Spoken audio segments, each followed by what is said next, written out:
Listener advisory. While this episode is not explicit, listener discretion is advised due to sensitive topics discussed. Now, before you listen, I want to take a moment to provide some important historical context. President Joe Biden has been a longtime advocate for the Violence Against Women Act, better known as VAWA, which he authored and championed in 1994. VAWA was a groundbreaking piece of legislation that aimed to address domestic violence, sexual assault, and stalking. Biden's unwavering commitment to protecting women and ensuring justice for survivors has been a cornerstone of his political career, and he continues to fight for expanded protections for vulnerable populations. On a personal note, I want to briefly highlight a moment that has stayed with me. In 1972, President Biden tragically lost his first wife, Nelia, and their 1-year-old daughter, Naomi, in a car accident. Then, in 2015, he lost his son, Beau Biden, to brain cancer. I had the privilege of attending a speaking event with President Biden at the University of Utah back in 2018, where he shared deeply personal reflections about the trauma of losing his spouse and children.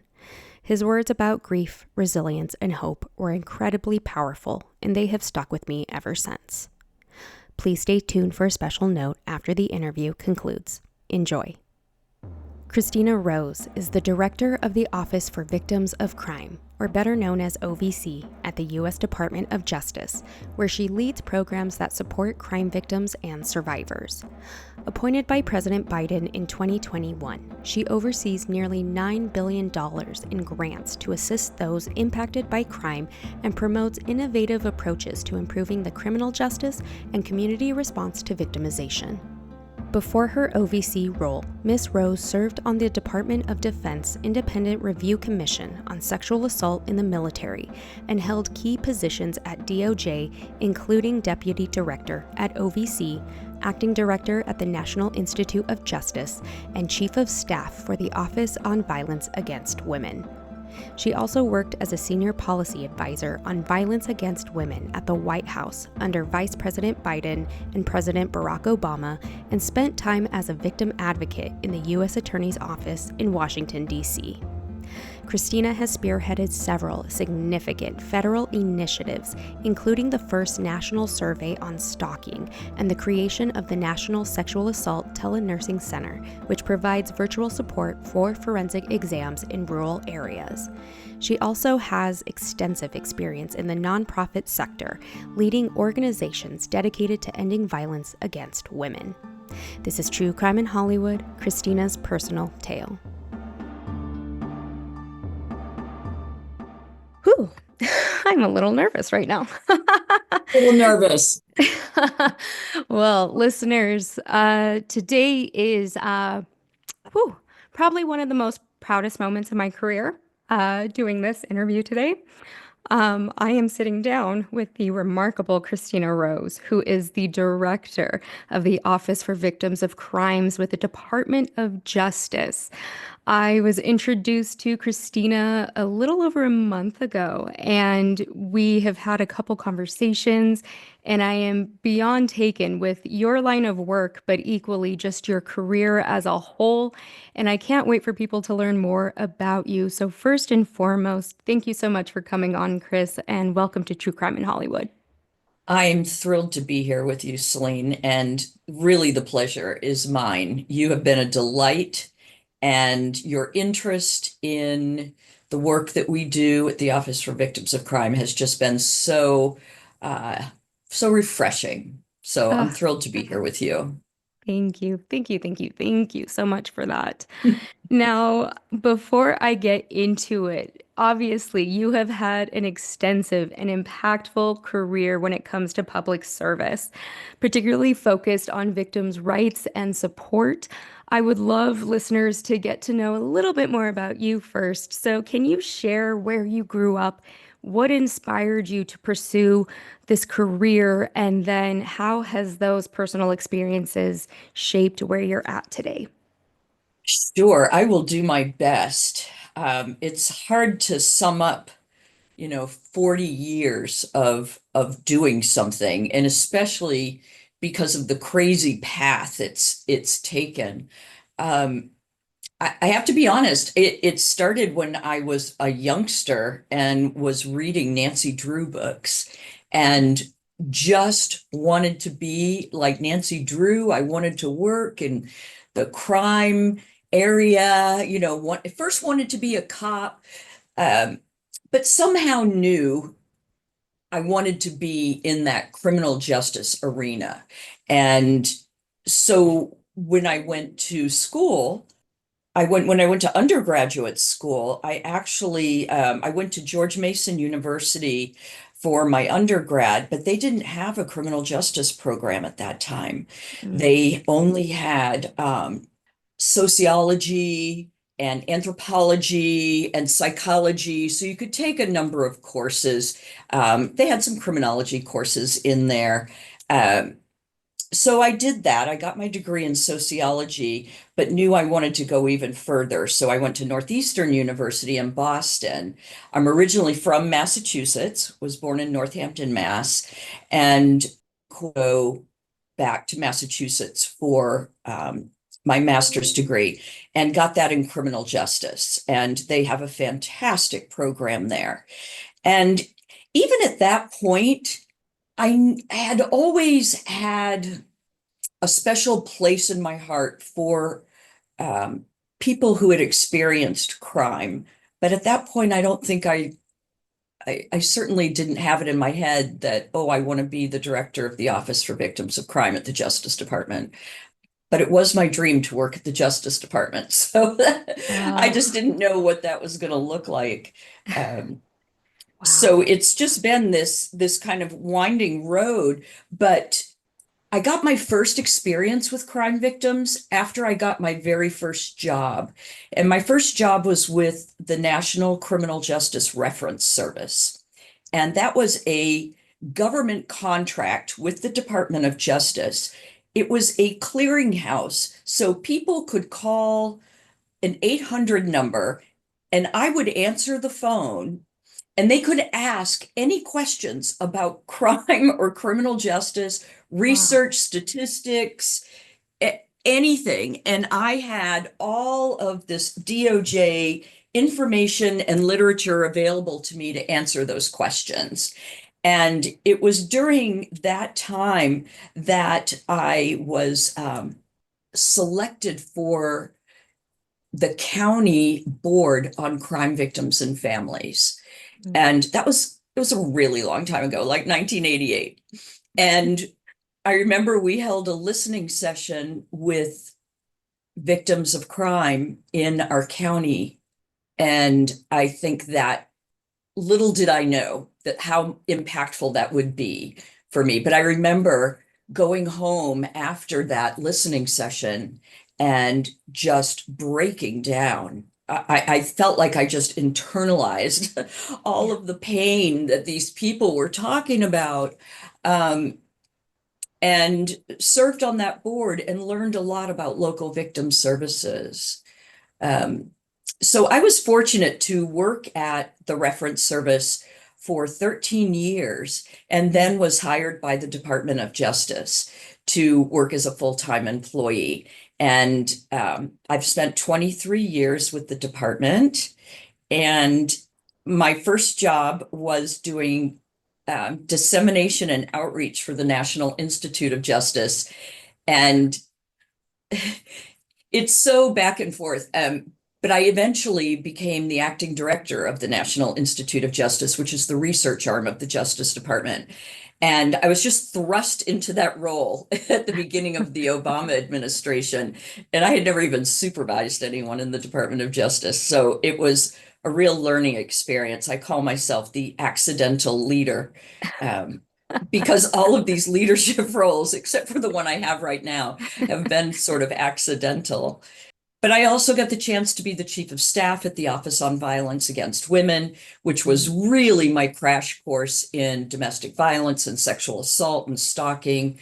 Worked for OVC at that time, after that, as a deputy director, and then was fortunate enough to be appointed by the president to this position. So that was really that was a big highlight for me in my career.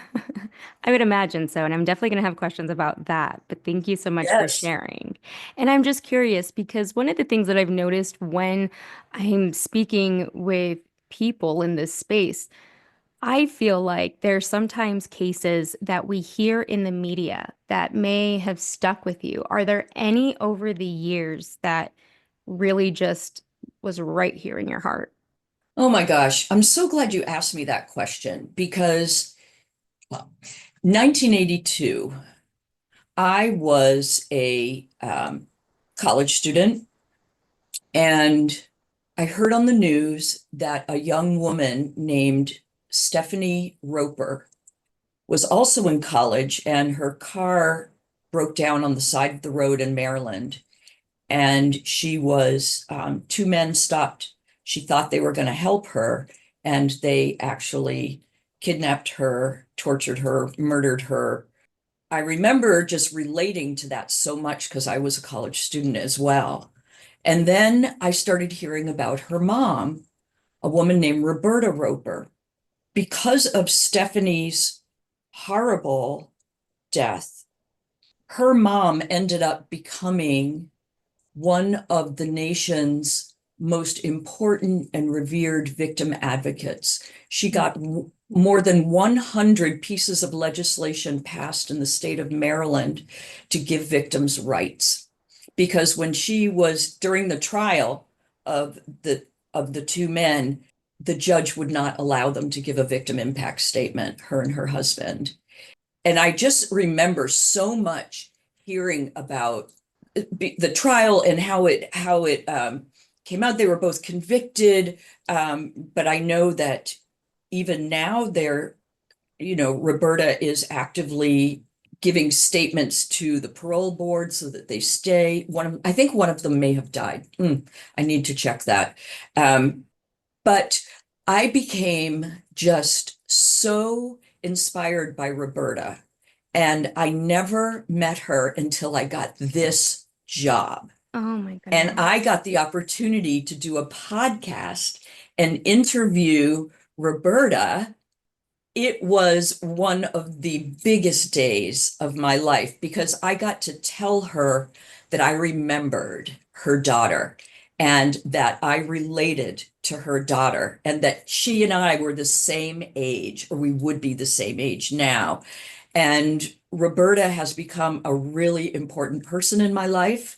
She has spoken at my Crime Victims Rights Week candlelight vigils, and I spoke at the opening of her new center.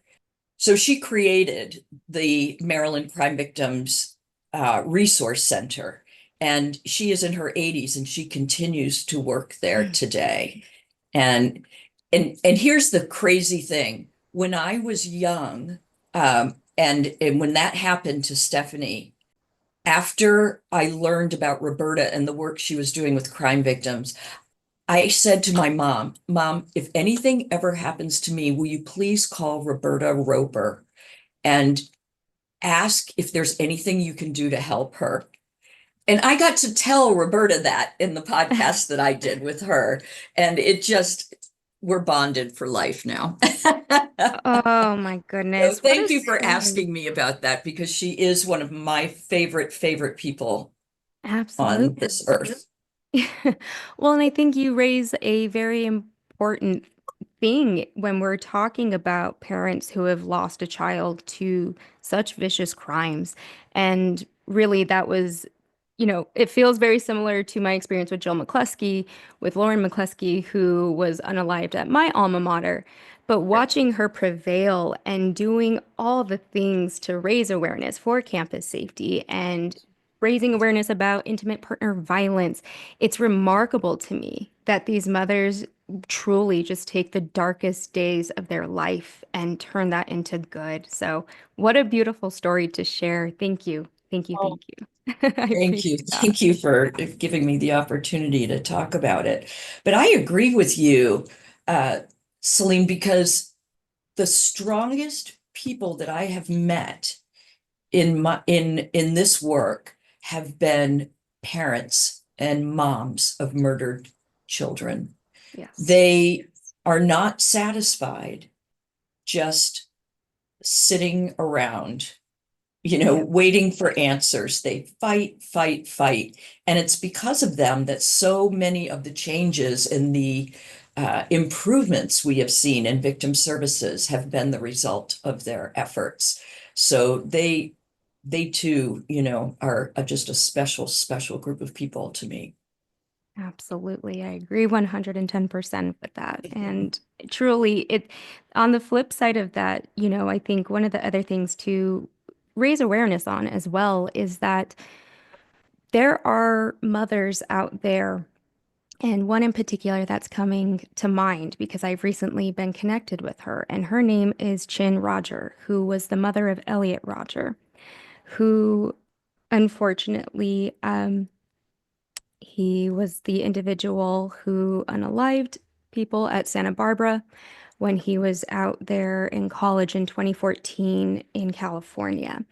And I've recently learned how much Chin is doing by going and speaking with the FBI, going to these summits and raising awareness about violence prevention. So, Wow. equally taking that side and understanding that it's not just from one trauma survivor angle. It can be very nuanced. And so just learning that too, it really says something about these mothers. So I just wanted to share that with you that there is people out there like that too. You're absolutely right. And there's a term that I have learned about recently that I really love because I don't think we talk about it enough, but it's called post-traumatic growth. Mm. And it's when something terrible and traumatic has happened to someone, but they have been able to come out on the other side and have made impactful change as a result. And even though they would prefer that the terrible thing never happened, they believe that it's because of that thing that they have been able to do good for others. So I think that's a really interesting take on trauma, and Yeah, that there is that possibility for post-traumatic growth. I Yeah, it's like kind of that. a cool thing. Yeah, I don't think I've even ever heard of that. So I like that. Thank you for Yeah, yeah. sharing. Yeah. Well, to pivot a little bit, now, prior to your current role, though, you had several important positions within the DOJ, but also at the White House as a senior policy advisor with the violence against women. How did those experiences, if inform your approach to once you got to the OVC and in this particular position? Oh, sure. Well, before President Biden was president, and before he was Vice President Biden, he was Senator Biden. And as senator, he was the one that was the champion behind the Violence Against Women Act. So he has been, to many of us who work in this field, just, an icon in that way because he had to overcome a lot of obstacles to get VAWA passed. And so to be able to, after having worked at the Office on Violence Against Women that was created to implement VAWA, and then to be able to work for him in the White House to, bring the issues around domestic violence and sexual assault and stalking to the highest level, in government. It was such an amazing experience. I think because of the convening power that the White House has. So when you are working at the White House, that you can invite people to come to the White House to talk to you, and they almost always will come. People are very interested in coming to the White House and sharing their thoughts. Um, and because of that, I got to meet so many people, and I got to be able to really promote so many of the, at the time, vice president's priorities. And at that time, it was sexual assault on college campuses, and as well as untested rape kits. I got to play a big role in some of the groundbreaking work that was done during that time period, but also got to know so many of the people. So when I came back to the department after that experience, I understood better the White House's role in Mm. being able to, you really do have a bully pulpit. You really are able to get people's attention. And if you ever, have the amazing opportunity to be in the White House, you see that you can do more to promote an issue or educate about an issue than you can in any other position. So I think that was just extraordinary to be able to do that. I can hear that, and I can see it Yeah, in it your was a face lot of as fun well. too. Yeah, I that's would an imagine. experience that I'll never forget. Wow. Wow. What a Yeah. legacy, needless to say. Well, Now, to break it down for people, because I feel like, we hear that, the Department of Justice and the OVC. Can you explain the mission of this division and how it supports and serves the American people? of course, I'd be happy to. Well, the Office for Victims of Crime is actually an office within a larger component of the Department of Justice, and that's called the Office of Justice Programs. And the offices that are in that component provide grants to states and local communities for different things. So OVC, we are the federal leader in providing services, or at least funding for services for crime victims. To break that down even further, we administer what's called the Crime Victims Fund. And the Crime Victims Fund is a fund made up of fines and penalties from federally convicted cases.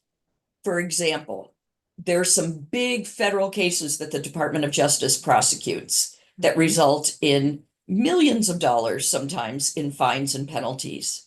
Those go into the Crime Victims Fund, and that's what funds my office. We do not get an appropriation from Congress for crime victim services through the Crime Victims Fund.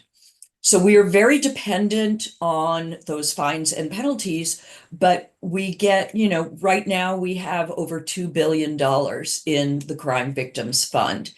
Um, and we use that money to give out to the states in a formula that they can use to fund domestic violence shelters, rape crisis Mm. centers, child advocacy centers, um, services for human trafficking, all kinds of mental health, physical health, transportation, housing, all of those things that crime victims need in the aftermath of crime.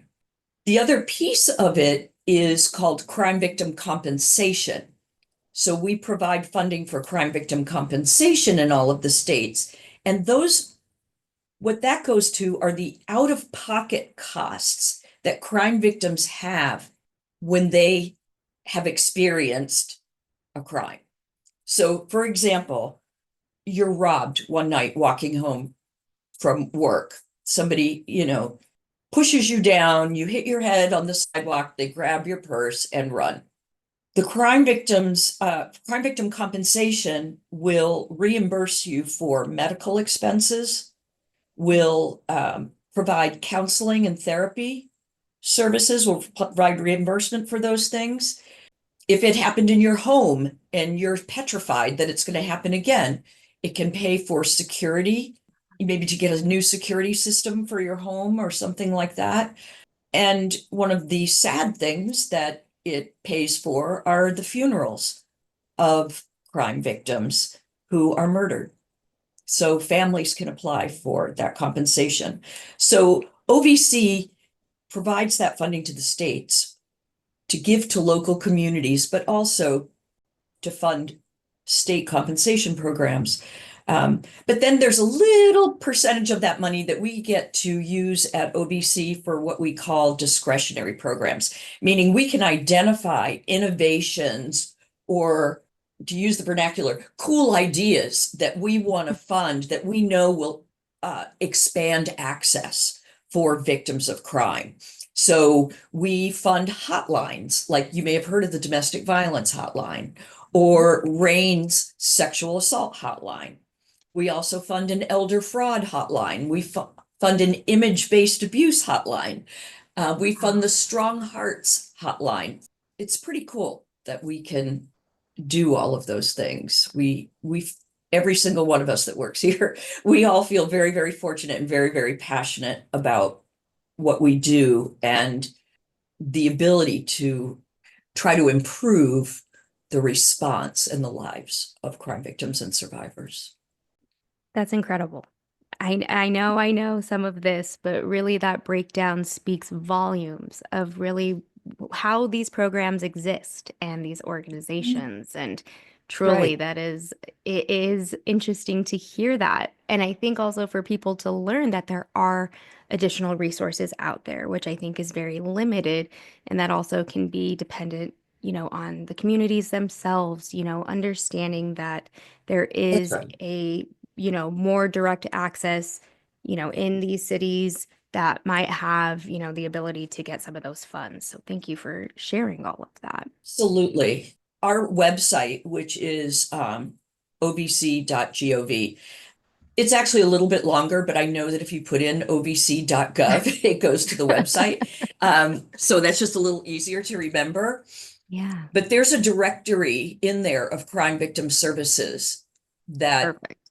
we fund and just lots of other, even ones that we don't fund, that people can go to and they can put in where they live, what they're looking for, and get a list of services that they can reach out to. So that's just one of the many, many things on our website. But I thought that that would be important for folks who listen to know that there is a place to go for that.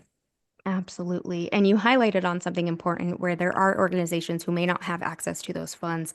So the community can be very reliant on donations and whatnot to make sure that those services are also still available. So I'm glad to hear they're listed as well in that directory. So thank you for Oh, highlighting yeah. Yes. Yes, they that. absolutely are. Yeah. Yeah. Yeah. Now, I know you started talking about President Biden, and you were appointed to this director position in 2021. I know you shared some of what this role means to you, but how have you approached leadership in this capacity and also some of the milestones or successes you have had over the last 4 years? Oh boy, that's a big question. I take I take this job so seriously.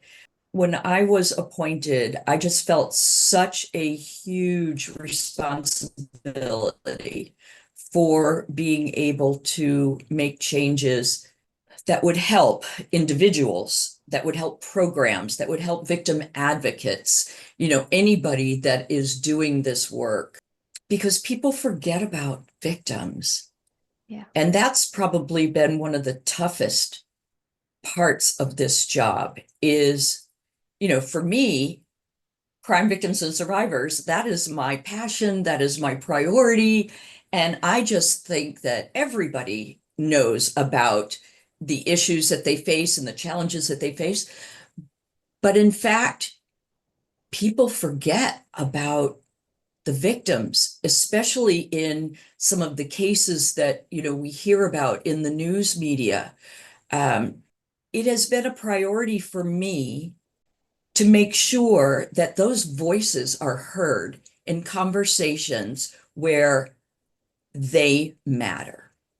So, one of the areas that has been important to me is around criminal justice reform. We hear a lot about criminal justice reform, and that's great. I mean, where we can reform the criminal justice system, God knows it needs it.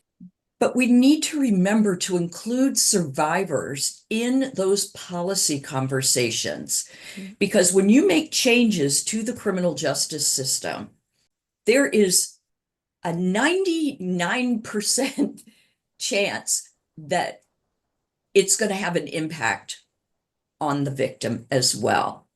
Mhm. And what I mean by that is, and I'm not taking a position on this, but say, you want to decrease the population in the local jail or in the state prisons. So, legislation is passed and a whole bunch of people come out.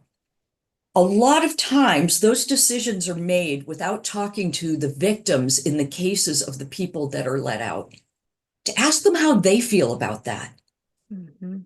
and to get that perspective. It's so important. Victims always should be part of conversations about policies that are going to impact them. And it may be that you'd be surprised. So many of the victims that I have worked with have really not been interested in seeing somebody get punished. They Mhm. mostly want that person to get help. I've heard that over and over again, and I've seen surveys that support that as well. So it's important to listen to what they have to say. And we do that in all of our work here at OVC. We always make sure that survivor voices are included. And we actually held a summit 2 years ago for Crime Victims' Rights Week, where we brought survivor leaders from around the country who had experienced crime victimization, but had gone on to take these just amazing roles in the field to make things better for other people, and brought them in and just have a conversation about criminal justice reform. And it was transformational.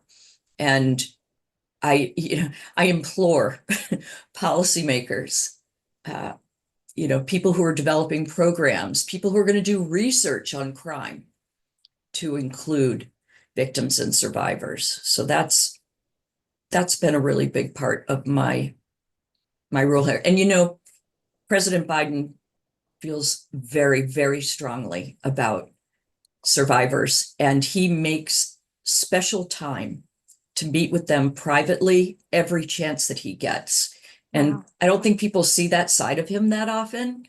Um, but I have seen him talking to survivors, and it really it gives it gives them hope, and it makes them feel like somebody's listening at the highest level. Literally the highest level. And Yeah, uh and he's no stranger to trauma either. And so it exactly. speaks volumes to that empathy part of that. And you are speaking my language with everything that Oh, you just said, and I'm so really glad. and why this podcast exists. So I do want to transition a little bit because you honestly led me into this next part. So just genius of Oh, everything great. that you just shared. So with that being said, we here in this entertainment industry and in Hollywood, we are an industry founded on storytelling. And one of the biggest genres, of course, is true crime. And really, this is where this podcast came into creation. And now I have realized, just as you said, we need to amplify the voices of these victims and survivors and make sure that they are not forgotten. But with that being said, there's also this ethical responsibility that comes with that.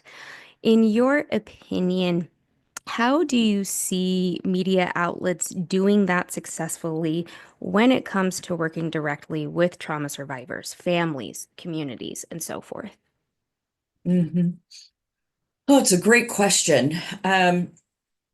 I've seen some great examples of where the production company, the director, the folks involved in whatever it is, a documentary or whatever, have been incredibly uh, respectful and compassionate with the people that they are working with, whether it's, interviewing a survivor of a particular crime that they are highlighting.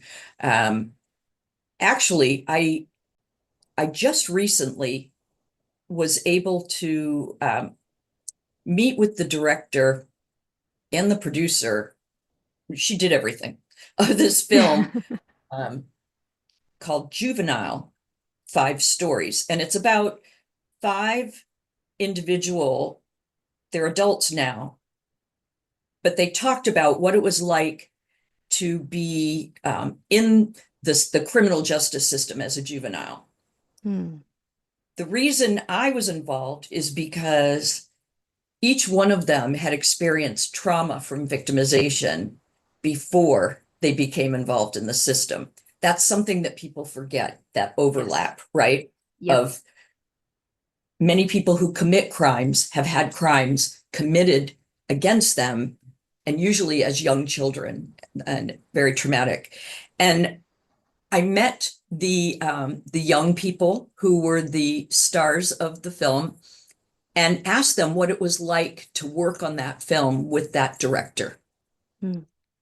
And they told me that they consider her to be like a best friend, Ah. that it continues to this day. And it's because she involved them in writing the script. I mean, and she gave them credit in like, if you see the I can't remember what that's called, when it's, the poster for a movie in the bottom, it gives the Mhm. credits of who the writer, Mhm. they're in there as writers. Mm. Um, and she treated them with such respect, but also as an equal, but with humanity. Yeah. She somehow, because I asked her, I said, how did you do this? These kids love you. And they're young adults, so I can still call them kids. Um, and she said, I don't know. I said, were you trained in trauma-informed care, or, trauma-informed interviewing? And she said, no, she just knew she had to let them tell their stories. Mm. And that's what she did. And that's why I think the film was so effective and meaningful, but also for those survivors, it empowered them. And Yeah. that's what you want to do when you are telling the story of a survivor, whether you're a writer, whether you're a filmmaker, whether you're a podcast interviewer, all of this. You want to be able to recognize beforehand the trauma that this person experienced and understand how there are certain things you could do that could re-traumatize that person.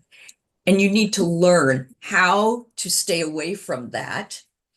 But you also have this amazing ability to empower that survivor and help them lift up their story in a way that, is very healing for them.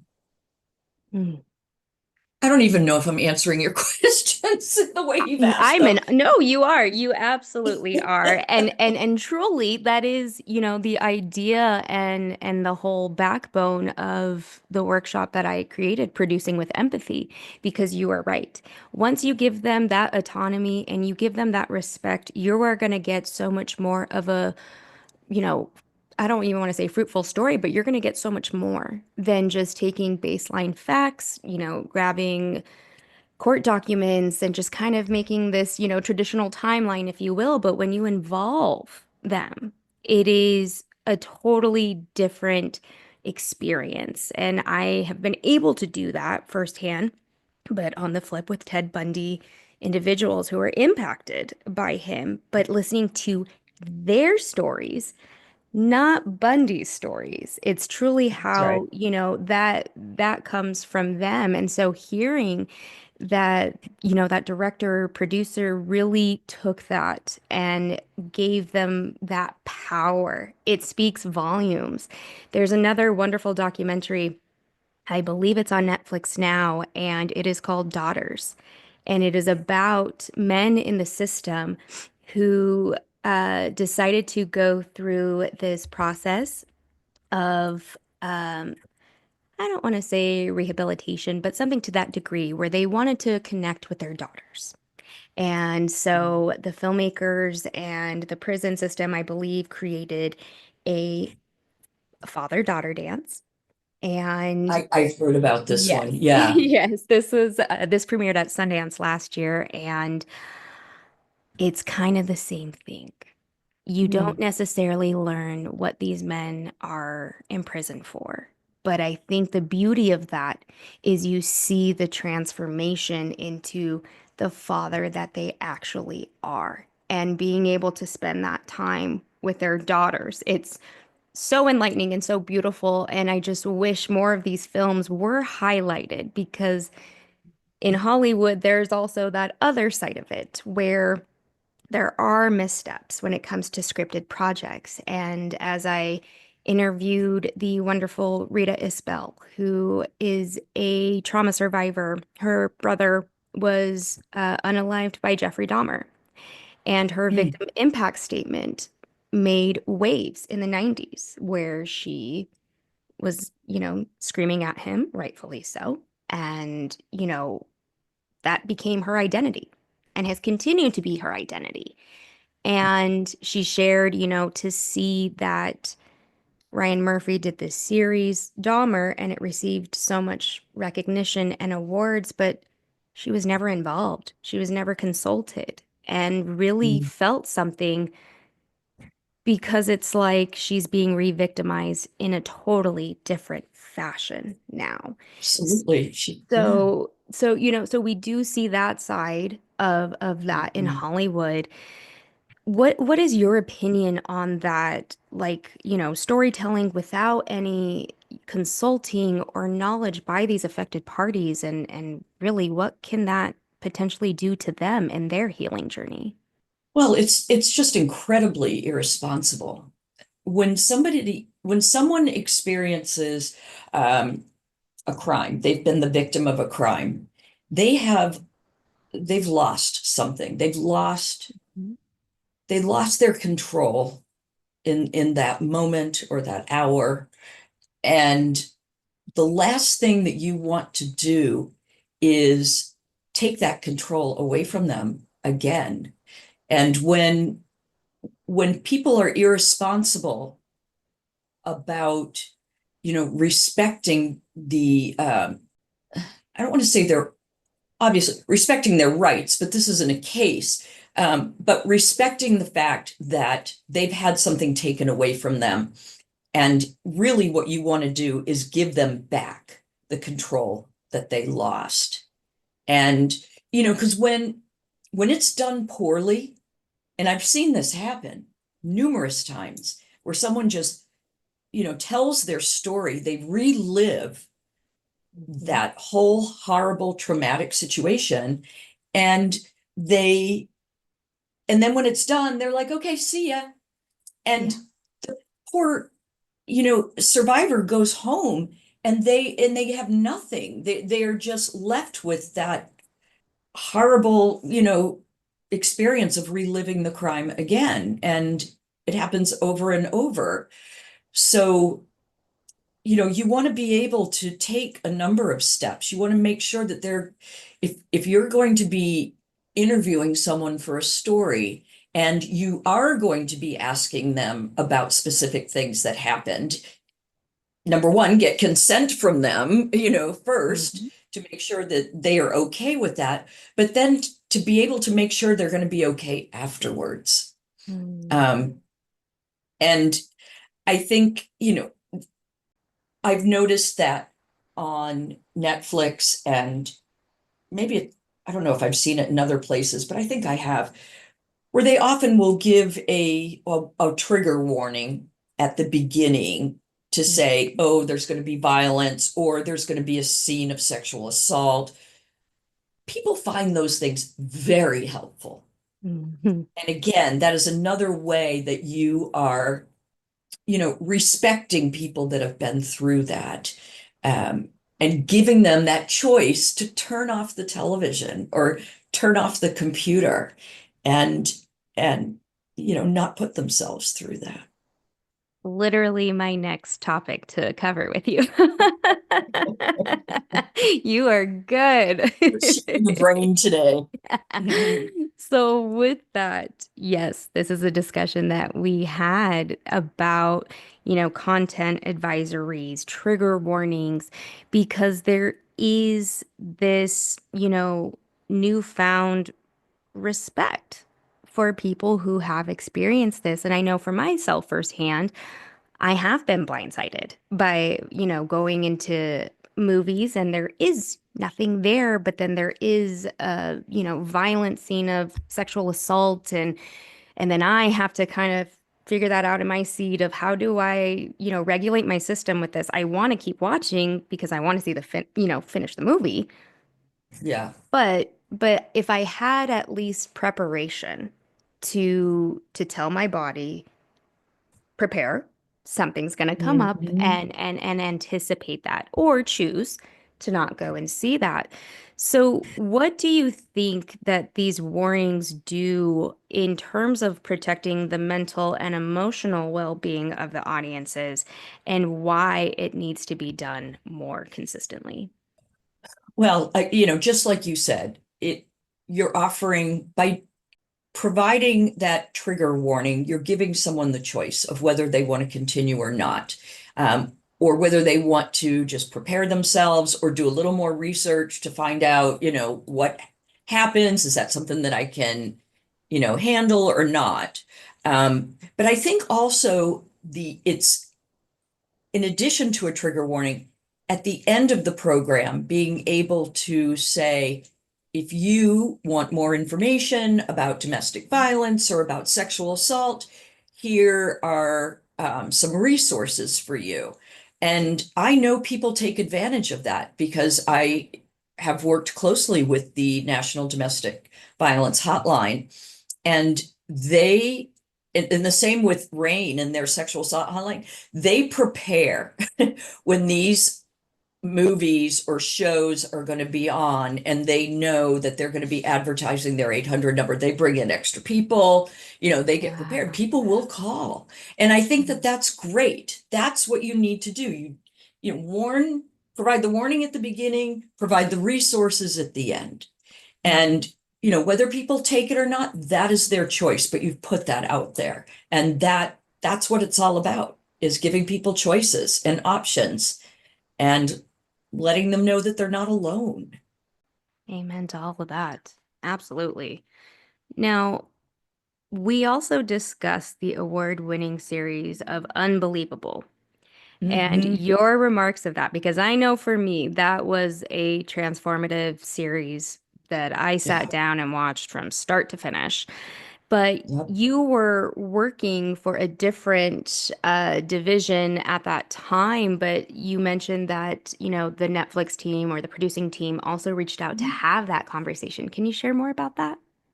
Sure. It was when I was working for End Violence Against Women International, which was a nonprofit organization dedicated to providing training and resources for law enforcement and victim services for help law enforcement do a better job, essentially, with victims of Yeah. sexual assault.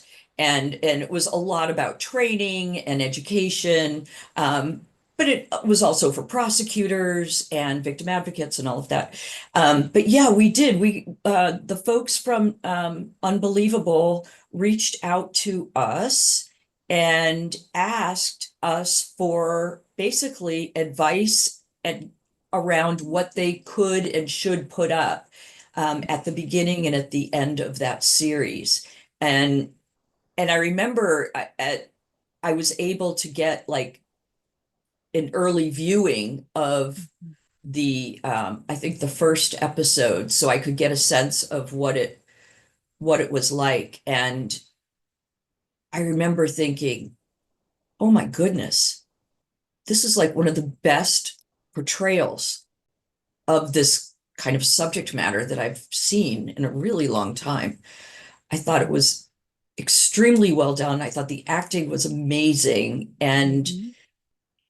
the whole story was just so hard to watch.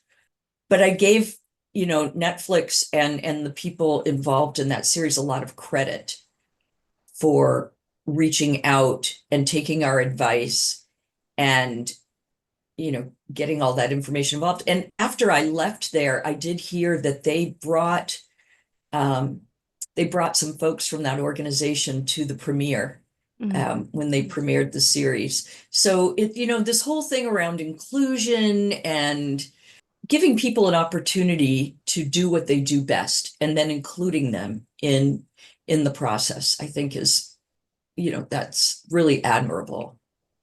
Absolutely. Wholeheartedly agree. Now, before we start wrapping up, I do want to make sure that we discuss the National Crime Victims' Rights Week and what that entails. But also, there's some wonderful videos created on the website as well by Video Action. So, can you talk to me about that? Sure.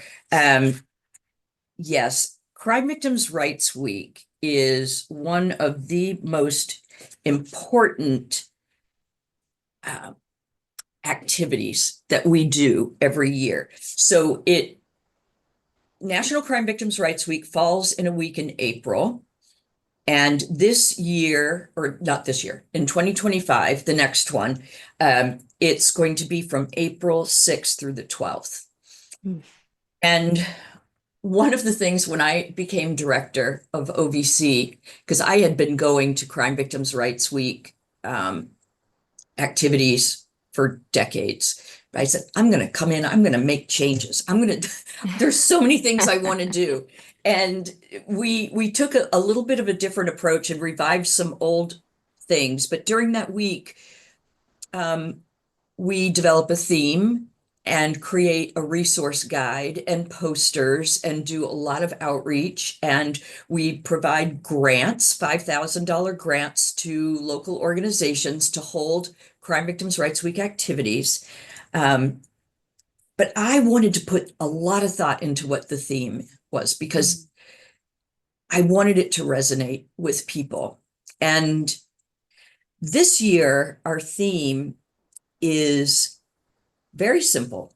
It is kinship, and it's a call to action to recognize that shared humanity should be at the center of supporting all survivors and victims of crime.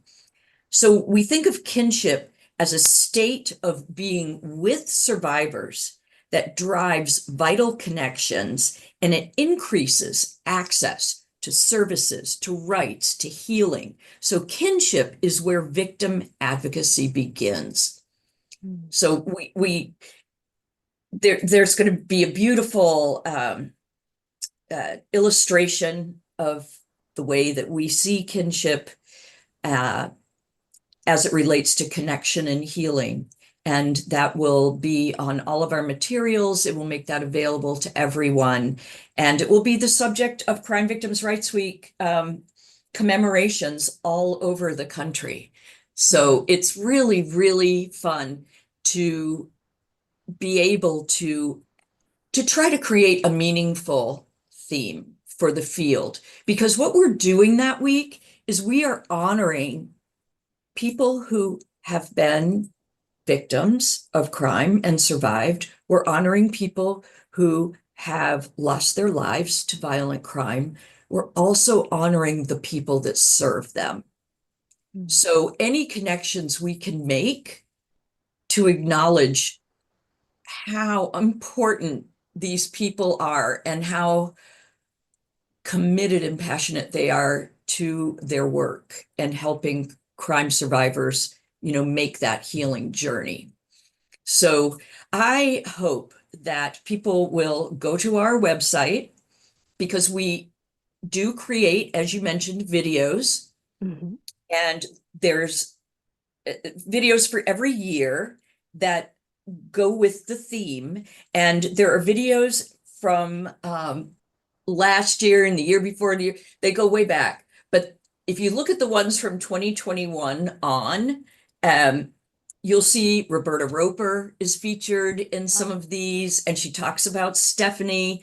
Um, but they're incredible stories, and it's from their point of view, and they're real short, so they're, you can use them in training, or, if you are trying to help someone understand what it means to be and survive a violent victimization. So, as you can tell, I just love National Crime Victims' Rights Week, and I hope that everyone will find a way to become involved in April of 2025. Remarkable. Well, I'll definitely be sharing some of those videos and I'll make sure to link them because Oh, more eyes need great. to get on them as well. And so thank you for doing all of that. And I love hearing the passion behind your voice when it comes to this event as well. Yeah. Now, oh, I love it. Now, I do want to ask though, what advice could you give someone who is interested in pursuing a career in victim advocacy or public service, particularly in supporting and serving communities affected by crime? The advice I like to give is advice that I wish someone had given me.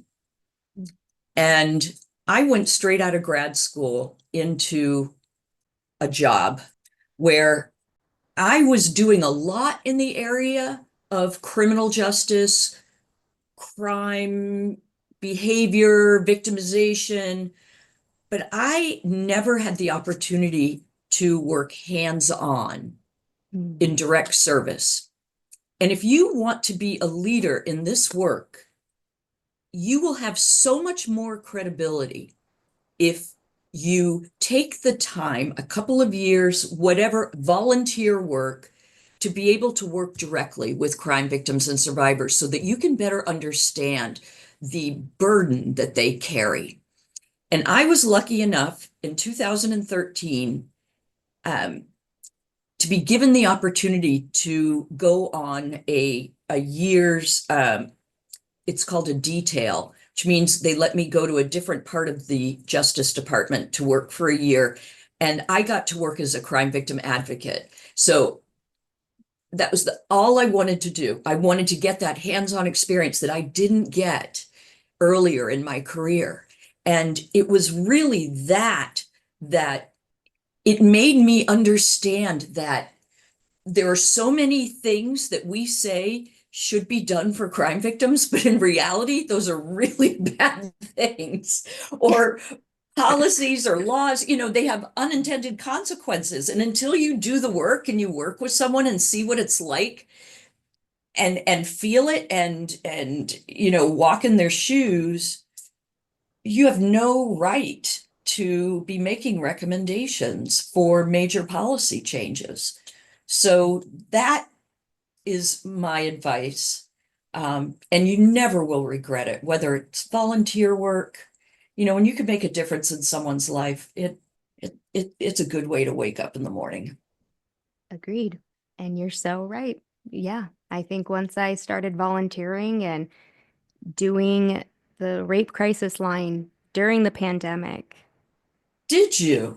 yes, yes. And it was eye-opening because the different calls that I was getting were just so varied, but it really allowed me, not just as a survivor, but to actually be that person on the other line for Mhm. that individual gave me a whole new perspective. And as I shared with you, having my Mhm. body be available for, say, nurses God, to yeah. perform those rape kits. I mean, it gave me a whole new perspective because I didn't take a rape kit and I did want to know. And, the plan was that I wanted to be an advocate in the hospital so that I could physically be there with the survivor and the liaison. And then, COVID really took off and my health was just not in a good space. But but I've maintained that and to still be, that safe space or a resource for anyone who might have to undergo one of those kits. It was really important for me to be able to verbalize what happens step by step by step and know it was not comfortable and know I had to kind of zone out at times and play on my phone or whatever I needed to do, but I knew the work needed to be done and it's probably not something that, most people want to do, let alone a survivor, but it really gave me a new perspective and a newfound respect for these nurses who do have to perform those. So I agree. Well, I just I have to say thank you, thank you, thank you for doing that. As someone who has worked with many sexual assault nurse examiners and forensic examiners and survivors of sexual assault, the fact that you would volunteer your body to undergo these exams, I frankly had never met anyone who has done that. And that I don't even have the words to describe how meaningful of a gesture that is.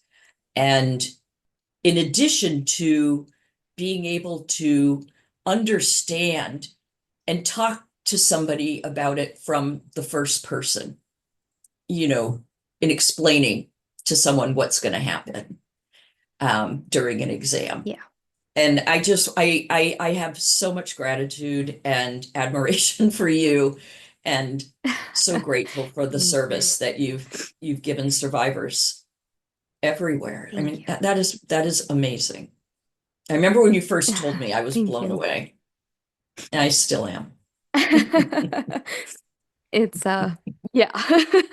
I I'm I sorry, I don't mean definitely, to. hold that with me, but it is no, no, no, no, no. It truly, I mean, I appreciate you just even saying that, but but to let people know that you can do that. You can, be a resource for this imperative part of life and being a survivor. And so it goes without saying that, like I said, I echo everything that you share. And this has been such an honor. But the last things that I do want to do, because I want people to also get to know the other side of Kris. And I would love to know what is the most interesting thing you have read, watched, or listened to recently? Well, I have varied interests, and I will go from one extreme to another. So, to give you an example of that, I I listened to books in my car Hmm. because I have a commute back and forth to work. And I recently listened to a book called A Man's Search for Meaning by Viktor Frankl, about a Holocaust survivor who was also a psychologist, who wrote about how when you can find meaning in anything. And when you have meaning, you have hope. So there was that. And then right now I'm listening to Cher's autobiography. So I just went from one to another. And I'm really enjoying it. Oh, that sounds I gotta fabulous. lighten And things up two a little different bit. spectrums, yes. I was I not go back expecting and forth. that at all. Right, right, But I'm right, so happy you right. said it. Now, whew. Now, tell me, I love highlighting small businesses and being in DC. Are there any bookshops, restaurants, coffee shops that you want to give a shout out to? Celene, I wish I could, but if you call me after January 20th, I would be happy to promote all of those. But because of the position I'm in, Yes, yes, um, yes, yes. I it could appear that it's an endorsement from the Department of Justice. That is true. So Yes. Okay. um, it's not Let something that most people think about. So I wish I Yeah. could do that, but I can't. This is true. This is true. That is totally fine. How about, is there somewhere in like your childhood hometown though that resonated with you growing up? Park or So there is a park in Worcester, Massachusetts, named after my great uncle, Joe Capillo. Mm. And he was a sports writer for the Worcester paper, a local paper, just a local sports guy. And when he died, they named a park for kids. I think it's even has a skateboard park. I've been there once. That is a pretty cool place. And I love that there's a beautiful tree-filled park where kids can just laugh and have fun and run around outside, and it's named after my uncle. That's So I remarkable. don't think I'll I get in like trouble that. for talking about that. That's perfect. I love it. I love it. I love it. Now, my very last question to you. Who is a hero of yours and why? You know, there are a couple, and one of them, without trying to be repetitive, one of them is Roberta Roper. And she is just, I hold her in such high esteem. But I think that the other is a former Attorney General at the Department of Justice, Janet Reno. Hmm. She was the Attorney General during the Clinton administration, and she was a former prosecutor from Miami, and she was one of the fairest, most authentic, and caring people that I've ever met. And she was such an inspiration to me as a DOJ employee. You can motivate people to excellence without being nasty or, Yeah. you know, you can motivate people to excellence just by being kind and encouraging and smart. And that's what she was. She was an incredible leader here. So Well, I love those two give her a shout answers. out. Yes. Oh, I love it. Kris, like I said, this might be truly one of the most monumental moments in my career. And getting to meet with you and learning so much about you and the work that you are doing. And it just makes my heart so happy that I'm hearing similar sentiments on your end with what you're doing at the DOJ, along with what I'm trying to attempt to do in this entertainment industry. And I think if we continue, to collaborate and to talk about these things and how it is so important that we highlight survivors and victims and uplift their families and communities. It is such important work. And it goes without saying, thank you so much for your dedication and your service to the American people and really doing so with such heart and integrity. And I can see how much this really has shaped you. And truly, you are a hero of mine. And it has been such an honor to sit down with you today. So thank you again for taking this time. Well, thank you. You are, like I said, you're a delight. And to know that there is someone doing this work that gets it and that is doing the hard stuff. I mean, you're doing such a great service for victims and survivors. I can't thank you enough. You are Thank really something. So thank you. Thank you for having me. Dear Kristina and President Biden, I want to express my gratitude to both of you for your incredible leadership and commitment to advocating for survivors and ensuring their voices are heard. Kristina, your tireless work in providing resources, support, and a platform for those who have experienced unimaginable trauma has made a profound difference. Through your efforts, you have given survivors a sense of presence and hope in a world that too often leaves them invisible. The space you have created for healing and advocacy is a testament to your strength and resilience, and your leadership shows us that real change is possible when we stand together. President Biden, I deeply admire your unwavering commitment to survivors and the landmark work you have done in passing and advocating for the Violence Against Women Act. Your dedication to addressing violence, providing justice, and creating space for healing speaks to the core of leading with compassion. I have heard you speak about the personal tragedies you have faced, losing your wife, daughter, and later your son, and your vulnerability in sharing that grief has resonated with me profoundly.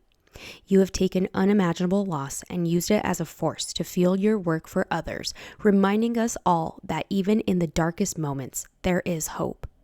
I want to thank you both for paving the way for a better future, not just for those affected by violence today, but for my child and future generations.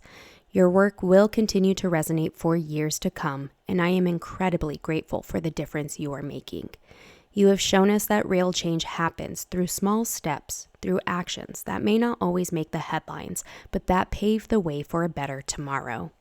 I want to thank you for your service, compassion, and courage over the last 4 years. I will continue to rise and thrive, holding space in my heart for all those who are suffering in and out of the spotlight. You have made me believe that change is possible, and for that, I will always be grateful. My deepest respect and gratitude. Be sure to join me next week as I sit down with Lauren Weingarten, a credentialed victim advocate and certified trauma support specialist. Lauren is the founder and voice of MTMV Community Support Network, one of the first social media-based support communities for survivors and their supporters. Her extensive background in TV and film production ultimately led her to create MTMV, blending her behind-the-scenes experience with a deep passion for supporting others. This is a conversation you simply can't miss. This is True Crime in Hollywood, a personal tale. Don't forget to like, share, and leave a review for the show. It helps more than you know. Thank you for listening. And as always, remember the victims and embrace the survivors.